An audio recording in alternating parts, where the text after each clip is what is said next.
आप देख रहे हैं इसका न्यूज़ चैनल। हमारे बीच में हमारे मंच पर जो महापुरुष है उनको नमन करते हुए इस सभा में उपस्थित बड़े बुजुर्ग, माता बहनें और सभी समाज से पधारे अतिथिगण और प्यारे बच्चों, हम काफी चिंतन शिविर हर जगह गए हैं।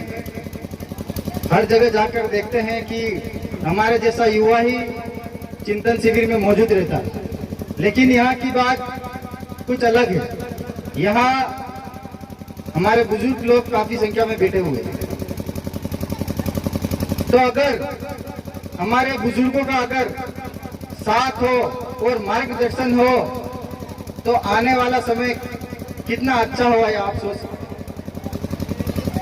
बुजुर्गों का मार्गदर्शन हमें मिल रहा है, ये हमारे लिए बहुत खुशी की बात है। और अब जो आदिवासी परिवार का जो ये चिंतन शिविर है, जो सांस्कृतिक शुद्धिकरण की बात करते हैं, सांस्कृतिक शुद्धिकरण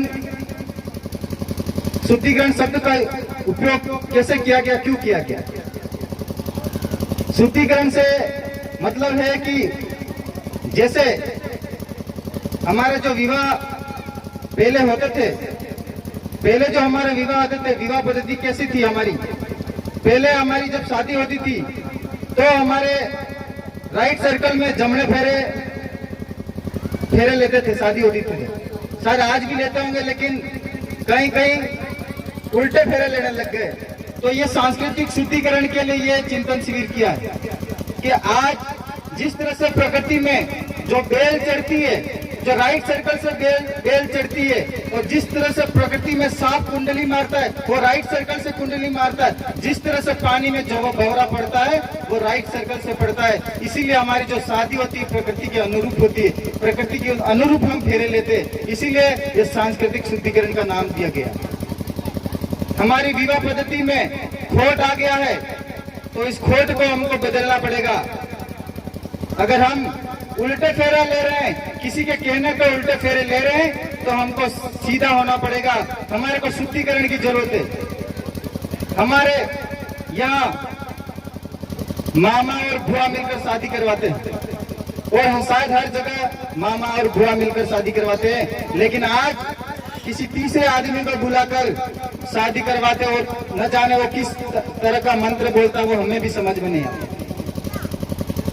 तो हमें समझना होगा। और दूसरी हमारी जो पूजा पद्धति है, हमारी पूजा पद्धति में हम किस तरह से पहले पूजा करते थे। नवरात्र में हम जवारा, गाड़ी जवारा करते थे कि नवरात्रि में गाड़ी विसर्जन जवारा, जिसमें हम हर शाम को पूजा करते, हमारे पूर्वजों की पूजा करके हम देखते थे कितना पानी, देखते कि नहीं देखते, आज भी हर जगह ये मौजूद है। लेकिन कहीं कहीं ये चीजें बदल गई है।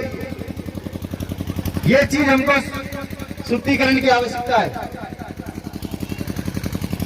जैसे हमारे जो ये नेजे हैं आपके सामने आज आपने देख रहे हैं, लाल और सफेद और हरा नेजा है। लाल नेजा कहाँ लगता है? लाल नेजा हमारे कुल माता या देवी या ध्यानक पे ये लाल नेजा लगता है। जो लाल रंग आपको दिख रहा है वो मताई के ऊपर, देवी के ऊपर, या कोई स्त्री, शादीशुदा स्त्री मर जाती है और उनके वहां पे नेजा लगाते हैं तो लाल नेजा लगाते हैं। और जो सफेद नेजा लगाते हैं वो पुरुषों के ऊपर लगाते हैं, जो पुरुष होते हैं, जो देव होते हैं, उनके ऊपर ये सफेद नेजा लगाते हैं।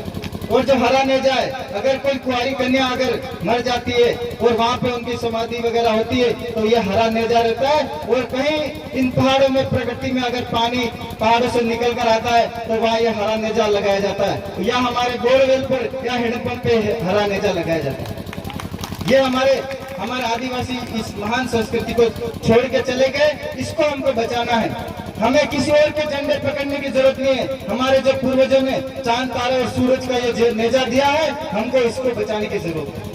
हमको इसको लेकर आगे चलने की जरूरत है। अगर इन नेजों को अगर हमने हाथ में पकड़ लिया और हम आगे चलने लग गए तो आने वाली जो पीढ़ी है, आने वाली जो नस्ल है, वो सुधर जाएगी मेरे साथ। इसीलिए सांस्कृतिक शुद्धिकरण का नाम दिया है। सांस्कृतिक शुद्धिकरण यहीं से चलेगा।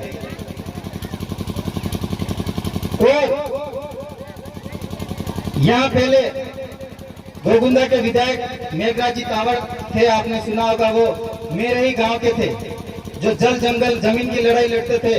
कुंभलगढ़ से लगा के गोगुंदा में हर आदिवासियों को जमीन दिलाने का आगे होकर लड़ाई लड़ते थे।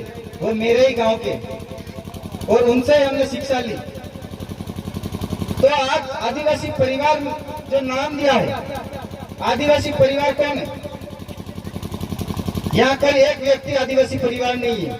आदिवासी परिवार एक विचार है।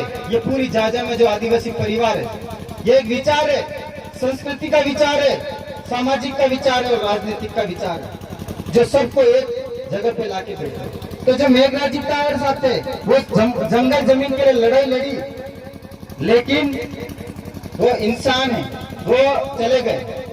जो व्यक्ति थे, हमको भी जाना है, एक दिन हमको भी जाना है, लेकिन जो उनकी लड़ाई थी वो वहीं की वहीं रह गई, आगे नहीं बढ़ पाई। उसका कारण क्या है कि वैचारिक एकीकरण नहीं था, विचारधारा नहीं थी। आज जो आदिवासी परिवार यहाँ पे जो काम कर रहे हैं, वो विचारधारा का काम कर रहे हैं, तो व्यक्ति विशेष का काम नहीं कर रहे। अगर व्यक्ति का काम करेंगे, अगर व्यक्ति होगा तो वो मर जाएगा, लेकिन विचारधारा कभी नहीं मरेगी, विचारधारा हमेशा जिंदा रहेगी। हमारे जगदीश जी पांडोर जो फलासिया जालोर फलासिया में आदिवासी परिवार के लिए काम करते थे, वो आदमी आज मर गया, लेकिन उसकी बातें और उसकी विचारधारा आज जिंदा है। आप खुद देख सकते हो अपने आंखें से। व्यक्ति मर जाता है, लेकिन विचारधारा नहीं मरती है। इसीलिए व्यक्ति के पीछे मत काम करिए, विचारों के पीछे काम करिए, विचारों के पीछे जोर लगाइए।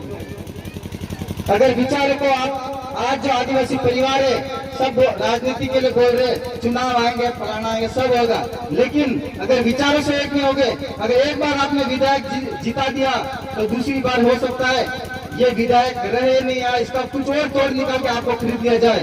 लेकिन अगर विचारों से अगर आप 10 साल बाद विधायक भी बनाएंगे तो ये हमेशा के लिए रहेगा। इसीलिए विचारधारा जरूरी है, विचारधारा महत्वपूर्ण है। और जब हम वहां से आ रहे थे तो थोड़ी देर 5 मिनट के लिए हमें रोका गया और बोल रहे थे कि आप ये भीलों के गाने मत चलाइए। तो मैं आपको कहना चाहता हूं कि आप उसी राणा कुंजा भील का खून है, आप उसी राणा कुंजा भील का खून है जो हल्दी घाटी में लड़ाई लड़ी थी, और हल्दी घाटी में जो लड़ाई लड़ी उसी वजह से महाराणा प्रताप महाराणा कहलाया, उसका खून है आप। तो आप अपने आप को गर्व करिए कि हम आप उसका खून है, किसी से डरने की जरूरत नहीं है। पहले ये जो लोग आपको रोकने की बात करते हैं, जो लोग आपको दबाने की बात करते हैं, उनको एक बात कहिए, हम भीलों की वजह से, हमारे वंशज जी की वजह से आप राणा से महाराणा कहलाए, और आज आपको यहाँ सम्मान मिल रहा है, जगह जगह मूर्तियां लग रही है। ये आपको सोचने की जरूरत है, ये आपकी वजह से, और आपके अंदर जो सोया हुआ खून है, मरा हुआ खून है, उसको जगाने की जरूरत है, और आपको जागने की जरूरत है। कोई दूसरा आके, तीसरा आके आपको यहाँ कोई रक्षा करने वाला नहीं है, आपको स्वयं खड़ा होना पड़ेगा। हमारी नस्ल का, हमारे जो आने वाली पीढ़ी है, उसका जो हमारे पूर्वजों ने तीर धनुष और भाले और बंदूकों से रक्षा की, उसकी वजह से हम आज यहाँ बैठे हुए। उन्होंने बंदूकों और तीर कमान से हमारी रक्षा की, लेकिन आज बंदूकों और तीर कमान का जमाना नहीं है मेरे भाइयों।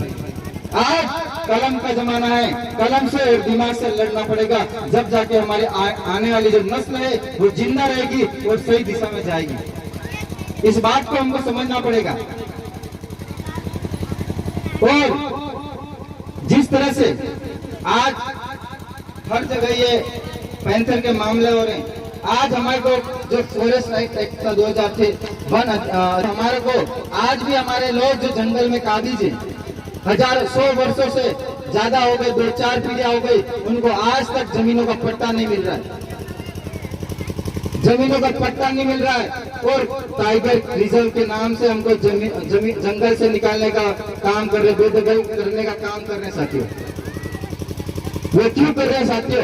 क्योंकि जो भील प्रदेश की जो जमीन है, जो आप देख रहे हो चारों तरफ का जो ये जो कुदरत है, उसको ये कॉर्पोरेट के जो लोग हैं वो इसको हटाना चाहते हैं। टाइगर रिजर्व के नाम से आपसे छीनकर बड़ी बड़ी होटल रिजॉर्ट बनाना चाहते हैं साथियों। अगर आपको ये सच्चाई पता नहीं है तो कुंभलगढ़ के आसपास का जो एरिया है, कुंभलगढ़ का जो किला है, उसके आसपास कितने होटल और रिजोर्ट बनी है आज देख लीजिए।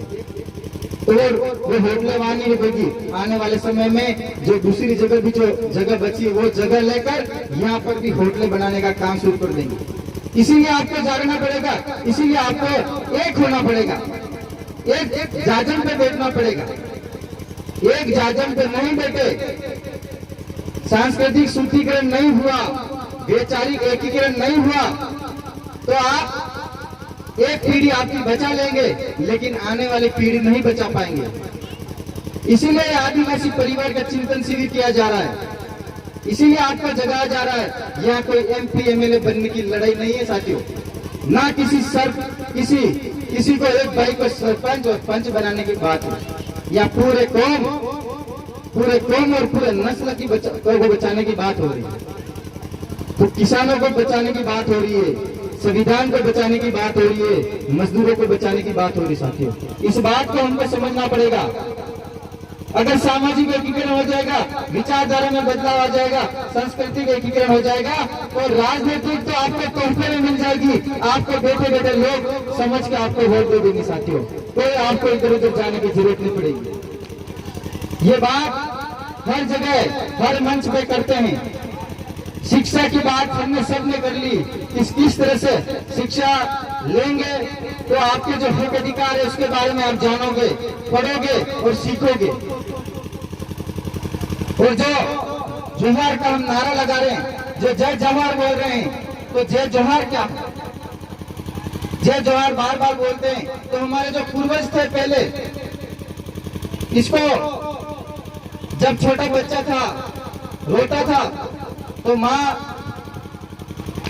उस चूल्हा होता था वहां बोलती थी कि हे चूल्हा बासी दाड़े दाड़े राते राते तम मूत्रजन दाड़े दाड़े आने मूत्र। मतलब वो जब रात को पेशाब करते था छोटा बच्चा, तब चूल्हा बासी हमारा चूल्हा था, वहां बोलते थे जोहार जोहार चूल्हा बासी राती राते तमे मूत्रजन दाड़े दाड़े ना चूल्हा मूत्र। इस तरह की बात हमारे जो पूर्वज लोग थे वो करते थे। और आज भी हमारी जो नई दुल्हन आती है, जो लाड़ी आती है, वो जब पहली बार घर जाती है तो वहाँ हायरो डोगरो, तो उस पे लुगड़े का जो पल्लू है वो नीचे रख के उनको जोहार करती है। तो वो जो उनके हायरो डोगरे वो उनको आशीर्वाद देते हैं, जोहार बेटा जोहार, खाजो पीजो मौज। तो ये संस्कृति हमारी आज से नहीं है, हजारों सालों से चली आ रही है। और जब पर्यावरण होता है तब हमारे हाथों में धान देते हैं या चावल देते हैं, और जब बारहवां होता है लास्ट में अंतिम समय में हम सभी जोहार करते हैं। तो वही जोहार है, ये कोई अलग जोहार नहीं है, ये कोई अलग कोई आपको धर्म के खिलाफ भड़काने वाली बात नहीं है, ना कोई आपको ईसाई बना रहे हैं। ये सिर्फ सांस्कृतिक शुद्धिकरण की बात है, इसको आपको समझना पड़ेगा। काफी समय हो गया है और सबने अपनी अपनी बात रखी और आपने भी इतनी देर तक यहाँ बैठे हमारी बातें सुनी, उसके लिए खूब खूब धन्यवाद। 2-3 बातें और मैं साथ में, जो हमारे गोविंद गुरुजी थे, उन्होंने एक बात जो गीतों के माध्यम से मैं आपके सामने रखूंगा कि उन्होंने कहा था कि डोरिये डोरिये दीवा बलेगा, डोरिये डोरिये दीवा बलेगा, वायरे बात करेगा, पलिए पानी बरसाएगा, बलद में बार उतरेगा। डोरिये डोरिये दीवा लगी मतलब ये आज खंभों से लाइटें लग रही, देखो आपके सामने ये लाइट लग रही है। महावीर जी महाराज का कथन है, डोरिये डोरिये दीवा बलेगा, पलिए पलिए पानी बरसाएगा। आज दुकानें लग रही है, बोतलों में पानी आ रहा है, पलिए पलिए पानी बरसाएगा, ये महावीर जी महाराज का कथन है। बलद में बार उतरेगा मतलब खेतों में आज ट्रैक्टर चल रहे हैं, ये महावीर जी महाराज का कथन है। और वायरो बात करेगा मतलब फोन से आज बातें हो रही है। और चौथा जुगनी शैली वाली आवेगा, चौथा जुगनी शैली वाली आवेगा, काले ढीले तुम्हें जागी जाजो, तुम्हारे राज आवेगा। ये बात महावीर जी महाराज ने कही थी और ये बात सच्चाई होने वाली है, ये बात सच होने वाली है। लेकिन इस बात के लिए आपको भी हमारी जो बातें हैं इस पे अमल करना पड़ेगा। हमारे युवा पीढ़ी को मार्गदर्शन देना पड़ेगा कि किस रास्ते पे हमको चलना है। और एक हमारे जो बुजुर्ग एक और कहावत है, जो पार्टियां पहले कांग्रेस थी, अभी बीजेपी चल रही है। पहले कांग्रेस थी काफी सालों से, मतलब कांग्रेस को ये हो गया कि ये वोटर तो अपने ही है, कहीं नहीं जाने वाले। फिर धीरे धीरे परिवर्तन आया, बीजेपी परिवर्तन लाई, अलग अलग नाम से, धर्म के नाम से, अलग अलग तरीके से लोगों को गुमराह करके फिर सब वोटर बीजेपी के बना दिए। आज बीजेपी यूँ समझ रही है ये तो अपने ही है, कहीं नहीं जाने वाले। लेकिन हमारे जो पूर्वज हैं उनका एक कथन है, हरती फरती छाया, मतलब छाया घूमती है, किसी एक के ऊपर छाया नहीं बनी रहती है मेरे साथियों, किसी एक के ऊपर छाया नहीं रहती। अगर आज यहाँ पेड़ की छाया यहाँ है तो थोड़ी देर बाद वहां जाएगी, और जब सूरज की दिशा बदलेगी तब छाया की भी दिशा बदलेगी। इसीलिए साथियों लगातार प्रयास करते रहिए, लगातार मेहनत करिए, ये छाया बदलेगी, कुदरत आपके ऊपर मेहरबान होगी और आपके ऊपर भी छाया होगी साथियों। और बहुत सारी बातें कही। एक और बात जो आज की युग की, आज के जमाने की बात है, जो हमारे लोग हैं ये सोचते हैं कि मेरी बारी नहीं आएगी। तो एक कहानी के माध्यम से बताऊं, जैसे अभी जो मुर्गे हैं, जो ब्रॉयलर कुकड़े, तो जब पिंजरे में हम हाथ डालते हैं तो जो ब्रॉयलर मुर्गे हैं जिसका नंबर आता है तो वही मुर्गा बोलता है, बाकी मुर्गे दाना खाने में मस्त रहते हैं, उसको किसी से कोई लेना देना नहीं होता, वो सिर्फ दाना खाते हैं। फिर वो मुर्गा एक कट जाता है, थोड़ी देर बाद वापस दूसरे मुर्गे की बारी आती है, दूसरा मुर्गा कट जाता है, दूसरे मुर्गे जो पिंजरे में होते हैं वो खाने में मस्त रहते हैं, तो दूसरे मुर्गा नंबर आता है वो भी कट जाता है। इस तरह से सारे मुर्गे कट जाते हैं, कोई नहीं बोलता है, पूरी नस्ल खत्म हो जाती है। तो मैं कहना चाहता हूँ आप भी उन मुर्गों की तरह मत रहिए। आप अगर उन मुर्गों की तरह चुपचाप बैठे रहेंगे, आपके घर में दाना पड़ा है, आप खा रहे हैं, तो आपका भी नंबर आएगा। इसीलिए अगर आपके पड़ोसी का नंबर आया तो उस समय आपको लड़ने की जरूरत है, उस पड़ोसी को बचाने की जरूरत है। अगर आप उस पड़ोसी को नहीं बचाया तो अगला नंबर आपका होगा। इस बात को आपको समझना होगा। यही बात सभी कौमों के ऊपर लागू होती है। आज बीजेपी अत्याचार कर रही है, एससी पे अत्याचार कर रही है, एसटी पे अत्याचार कर रही है, तो अगला नंबर ओबीसी का होगा। इस बात को भी आपको समझना होगा साथियों, अगला नंबर ओबीसी का लगेगा। इसीलिए मेरी बातों को आपने सुना और समझा और यहाँ बुलाया, मान सम्मान दिया, उसके लिए आपको खूब खूब धन्यवाद। जोहार करता हूँ। भील राजा उदा खिलाड़ी उदयपुर आपका है, इसको बचाने की जिम्मेदारी भी आपको देकर जा रहा साथियों। जय जोहार, जय आदिवासी, जय भील प्रदेश।